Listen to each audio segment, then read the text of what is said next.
Olá, pessoal. Eu sou Imaculada Oliveira, sou professora de Língua Portuguesa e Redação.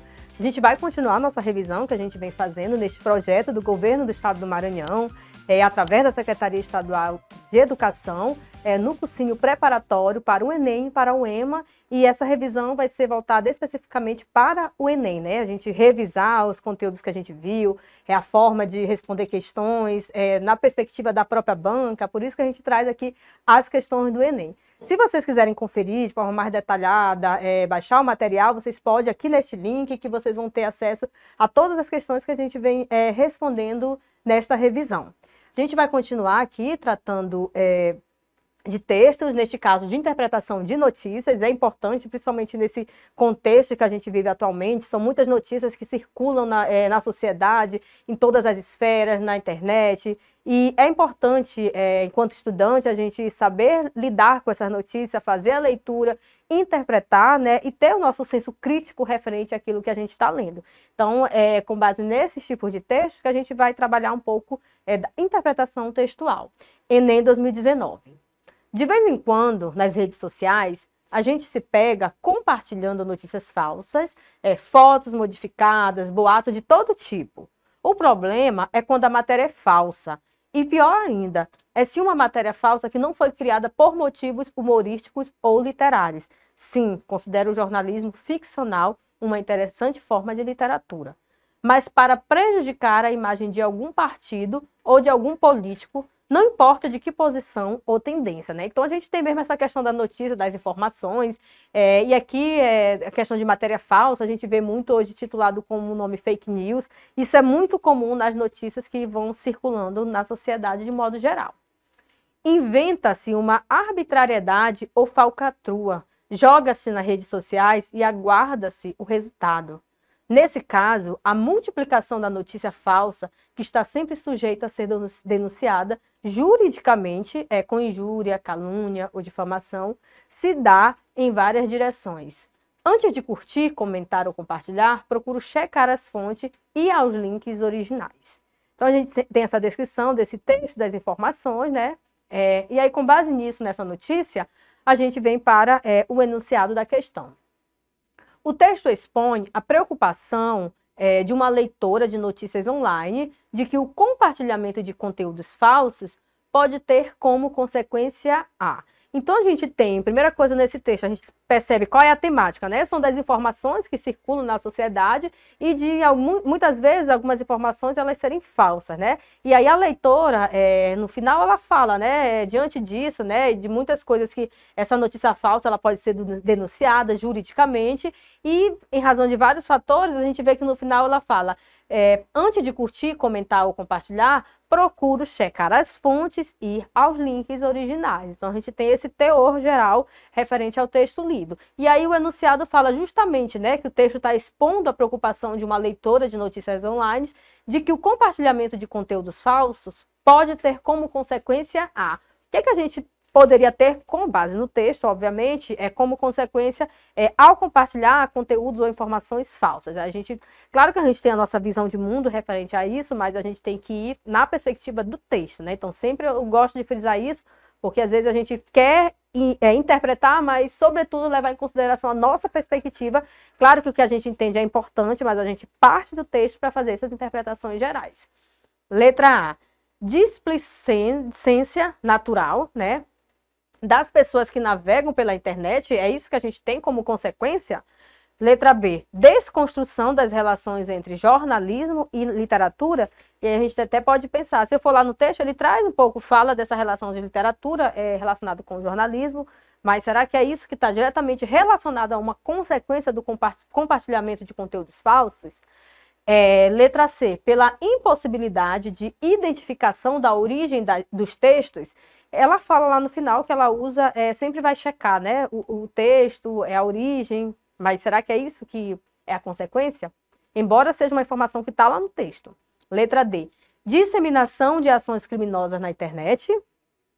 Ou letra E, obtenção de maior popularidade nas redes. Então, a gente vai ter que sempre ter essa ideia de pegar as informações principais e ver que a ideia que ele está querendo é uma consequência apresentada no texto por compartilhar conteúdos falsos. Então, se a gente for voltar no texto, a gente vai ver que ele sinaliza aqui no texto uma consequência de quem faz esse compartilhamento de texto falso. Então, a única alternativa correta é a letra E, né? Qual é a consequência de compartilhar um conteúdo falso? É a disseminação de ações criminosas na internet. E aí, conseguir chegar nesse gabarito é uma questão legal para a gente interpretar, ver o que o texto traz explícito, né? E a gente buscar, por meio de inferências ou das informações explícitas no texto, a relação que é apresentada aqui no enunciado e que, neste caso, é uma consequência referente ao ato de compartilhar conteúdos falsos. Então, nesta questão, nosso gabarito é a letra D. Vamos para mais uma questão. Essa questão a gente vai trabalhar um pouco sobre funções da linguagem, né? A gente já vem trabalhando nas nossas revisões anteriores, é um tema bem importante, que a função da linguagem está diretamente relacionada com a finalidade, por que é que o texto foi escrito, né? O que é que está por trás disso, qual a função principal que a gente verifica no texto. Então, é uma habilidade muito importante que a gente, né, que o estudante, de modo geral, precisa ter. A gente não pode terminar um ensino médio, né, essa etapa da educação básica, sem ter essa habilidade básica, que é interpretar de fato o que a gente lê.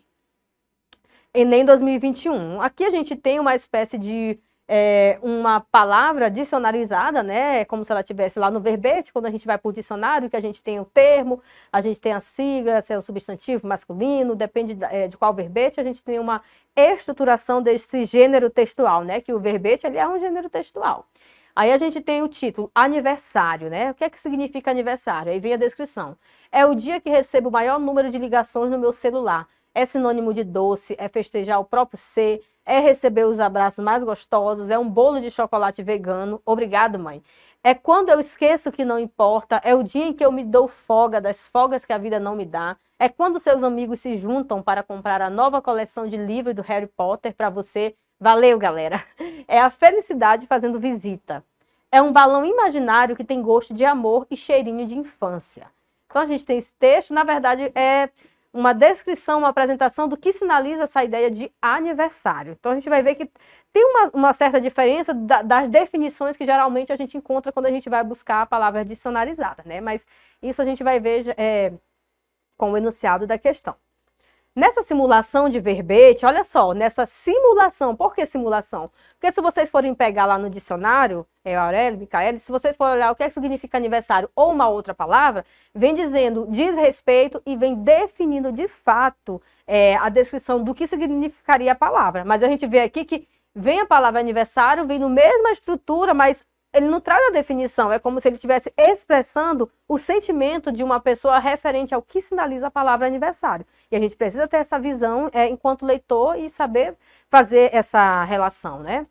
Nessa simulação de verbete de dicionário, não há predominância da função metalinguística. O que é função metalinguística? A palavra falando da própria palavra, o texto explicando o próprio texto. E isso é muito comum nos verbetes. Quando eu tenho uma palavra, se eu tenho uma palavra e eu vou olhar o seu significado, o significado é a descrição da própria palavra. Isso caracteriza o que a gente chama de função da linguagem metalinguística. E aí ele está dizendo que nessa simulação desse verbete que a gente leu,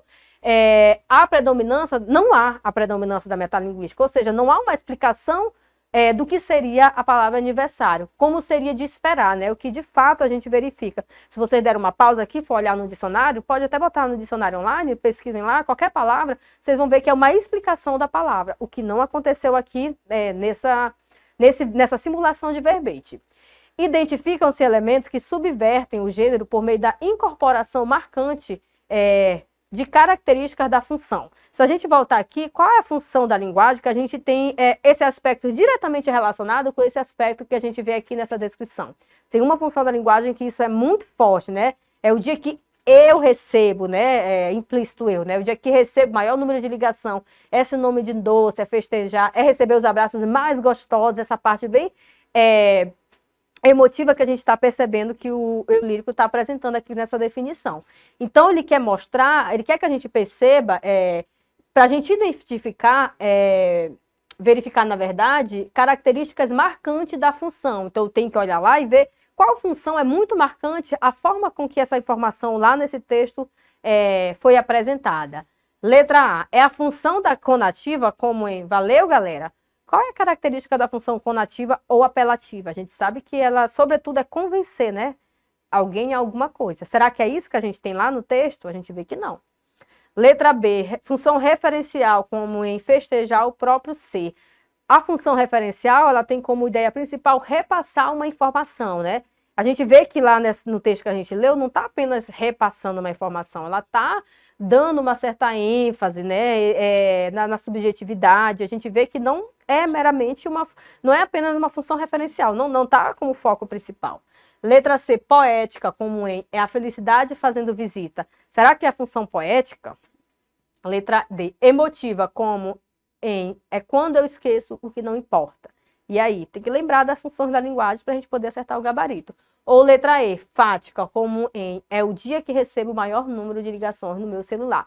Se vocês voltarem lá no texto, a forma como que as expressões, a descrição apresentada, a gente vê que está muito mostrando o eu, né? A questão do eu lírico, que a função da linguagem que tem esse viés é a função o quê? A função emotiva do eu, expressa de forma mais evidente em quando eu esqueço o que não importa. Então, o nosso gabarito aqui da questão 66 é a letra E, é um texto que apresenta como função principal o que a gente chama de função emotiva. Esse é o nosso gabarito. Vamos para mais uma questão. Enem 2013 é uma função que trata de estratégia argumentativa. Vamos ver como que essa estratégia argumentativa é sendo vista aqui nesse texto. Pesquisa da Faculdade de Educação da USP mostrou que quase metade dos alunos que ingressam nos cursos de licenciatura em Física e Matemática da universidade não estão dispostos a tornar-se professores. O detalhe inquietante é que licenciaturas foram criadas exatamente para formar docentes. É interessante, né? Quando a gente fala de uma faculdade voltada para a licenciatura, a parte básica para quem vai se formar é que a pessoa vai se formar para ser professor. Mas olha o que é que diz a pesquisa. É que os alunos, né, quase metade dos alunos que ingressam, eles o quê? Não estão dispostos a tornar-se professores, né? E é isso que vem discutindo nesse texto, ponto principal. A dificuldade é que se os estudantes não querem virar professores, fica difícil conseguir bons profissionais, porque acaba que o que é que tem nessa ideia? Não quero ser professor, mas se formou, é o curso que é voltado para professor, vai acabar tendo que ser professor, porque é a função básica para quem se forma no curso de licenciatura. Então, de modo geral, é isso. Claro que a gente tem outras perspectivas, mas de forma mais direta e mais comum, é isso que acontece. Resolver essa encrenca é o desafio. Salários são, por certo, uma parte importante do problema, mas outros elementos, como a estabilidade na carreira e prestígio social, também influem. Então, a gente tem essa perspectiva com esse texto. Enem 2013. Vamos ver o que é que essa questão quis trabalhar com base no texto que a gente acabou de fazer a leitura. Indicar o gênero do texto é um passo importante na caminhada interpretativa do leitor, né? Eu estou lendo um texto, se trata de um poema, se trata de um resumo, de um artigo de opinião. Isso é algo bem legal e interessante, né? Quando eu estou fazendo a leitura do texto, é uma notícia, é um texto informativo, é um texto que está querendo me convencer, é uma propaganda. Então, é isso que esse início do enunciado está querendo mostrar para a gente, né? Identificar o gênero do texto é um passo importante na caminhada interpretativa do leitor. Para isso, é preciso observar elementos ligados à sua produção e recepção. Reconhece-se que esse texto pertence ao gênero artigo de opinião devido ao. Aí o enunciado fala que é essa importância da gente ler um texto e identificar qual gênero textual se trata, é algo legal. E o próprio enunciado já diz qual é o gênero, né? Então ele não está cobrando que a gente descubra. Ele já está dizendo, se trata de um artigo de opinião. E aí, devido ao, aí eu tenho que lembrar, um artigo de opinião é um texto que geralmente é um texto argumentativo, que ele define um posicionamento, tem um ponto de vista e ele quer convencer o leitor a alguma coisa que ele vem defender nesse texto. Então a gente tem que ter essa base geral sobre os gêneros textuais. Sabendo disso, ficaria mais fácil para a gente responder à questão. Então, ele pertence ao gênero artigo de opinião devido ao suporte do texto, um jornal de grande circulação, é algo interessante. Geralmente, artigo de opinião, ele circula em jornal de grande circulação, é comum. Será que é isso o gabarito? Letra B. Pelo lugar atribuído ao leitor, interessados no magistério. Será que é esse o motivo que, de alguma forma, está justificando o fato de ser um texto pertencendo ao gênero artigo de opinião? Letra C. Pelo tema tratado, o problema da escassez de professores. será que esse tema também não pode ser trabalhado em outros tipos de textos, ou é algo muito específico do artigo de opinião? A gente sabe que esse tema pode ser trabalhado em outros gêneros textuais, não necessariamente apenas no gênero artigo de opinião. Letra D, função do gênero, refletir sobre a falta de professores. E aí, se a gente for ver o que seriam as características do gênero artigo de opinião, ele pode sim trabalhar sobre isso, mas ele não é específica a função do gênero, né? Então, será que é esse gabarito? Ou letra E, pela linguagem empregada pelo autor, formal e denotativa, né? E a gente vê que isso a gente encontra no gênero artigo de opinião. Então, se a gente for ler e ver certinho as características e as alternativas que foram apresentadas, o nosso gabarito é o quê? Devido à função do gênero, refletir sobre a falta de professores. Então, a gente vai ver que ele faz, de forma geral, essa reflexão sobre os professores, né? Não é que em outros textos a gente não pode trabalhar, mas nesse texto, esse viés, essa perspectiva mais centrada nesse tema geral, nessa problemática, e a defesa que vem sendo feita pelo autor do texto, diz respeito justamente nessa reflexão sobre a falta de professores, e isso, de alguma forma, quando a gente pega um tema, faz essa reflexão, né, dessa problemática, isso está relacionado ao que a gente encontra muito comum nas diversas temáticas do gênero textual, artigo de opinião, e é esse o gabarito da nossa questão. E a gente vai para a última questão deste nosso bloco de revisão, tratando de morfologia, claro que não naquele viés tradicional para a gente estudar a estrutura da palavra, aspecto gramatical, não, ao contrário, a gente estuda a morfologia, mas na perspectiva do texto. Como que elementos que a gente estudou de morfologia podem ser apresentados no texto e nessa ideia trazida pelo Enem, né, nesses textos interpretativos. E aí é interessante a gente ver que eles são importantes para a gente trabalhar no texto, não é só para estudar de forma dissociada de um texto, né, esse aspecto gramatical. O título do nosso texto é Novas Tecnologias. Atualmente, prevalece na mídia um discurso de exaltação das novas tecnologias, principalmente aquelas ligadas às atividades de telecomunicações. Esse aqui é o ad crase, viu? Acho que foi na hora de digitação, mas é só para retificar essa informação. Expressões frequentes como o futuro já chegou, maravilhas tecnológicas e conexão total com o mundo feitiçam novos produtos, transformando-os em objetos do desejo, de consumo obrigatório. Por esse motivo, carregamos hoje nos bolsos, bolsas e mochilas o futuro tão festejado. Então, a gente tem essa descrição referente à temática do texto, né? A questão das novas tecnologias. Todavia, olha a conjunção adversativa, né? Então, quando a gente for ler o texto que tiver, principalmente essas conjunções mais fortes, essas adversativas, elas trazem um teor argumentativo muito grande. Então, de um lado, a gente tem essa descrição, essa apresentação de novas tecnologias. E ainda sobre esse tema, a gente inicia o próximo parágrafo com uma conjunção adversativa, né? Então, ela traz uma carga semântica muito grande. Então, vamos ver o que é que nesse parágrafo ele vai falar referente a essas novas tecnologias. Todavia, não podemos reduzir-nos a meras vítimas de um aparelho midiático perverso ou de um aparelho capitalista controlador. Há perversão, certamente, e controle, sem sombra de dúvida. Entretanto, desenvolvemos uma relação simbiótica de dependência mútua com os veículos de comunicação, que se estreita a cada imagem compartilhada e a cada dossiê pessoal transformado em objeto público de entretenimento. Então, a gente já vê que ele já traz uma nova perspectiva referente a isso que ele vinha falando anteriormente. Não mais como aqueles acorrentados na caverna de Platão. Somos livres para nos aprisionar por espontânea vontade a esta relação sadomasoquista com as estruturas midiáticas, na qual tanto controlamos quanto somos controlados. Ao escrever um artigo de opinião, o produtor é o autor do texto, tá? O produtor precisa criar uma base de orientação linguística que permita alcançar os leitores e convencê-los com relação ao ponto de vista defendido. Diante disso, nesse texto, a escolha das formas verbais em destaque objetiva. Então, até eu coloquei aqui algumas formas verbais em destaque.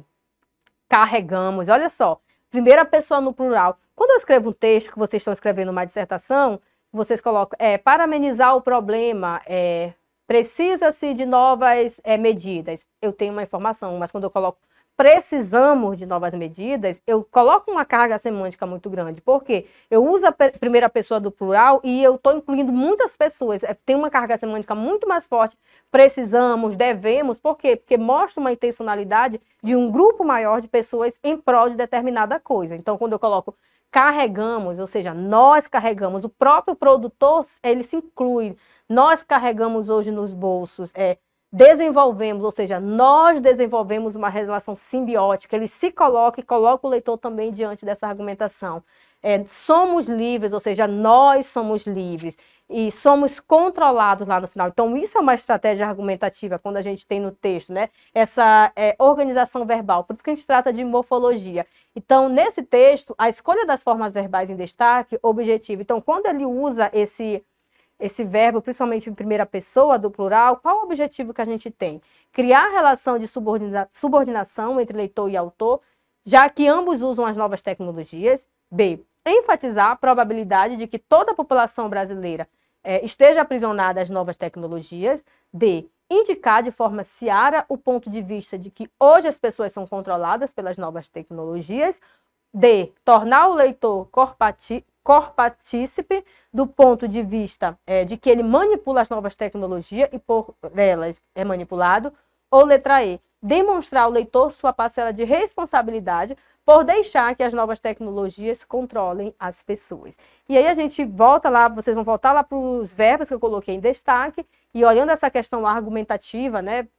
Também, na estrutura da palavra, esse viés da morfologia, a gente vai ver que a única alternativa que mostra essa escolha das formas verbais em destaque, o objetivo disso é o quê? É o que está na letra D.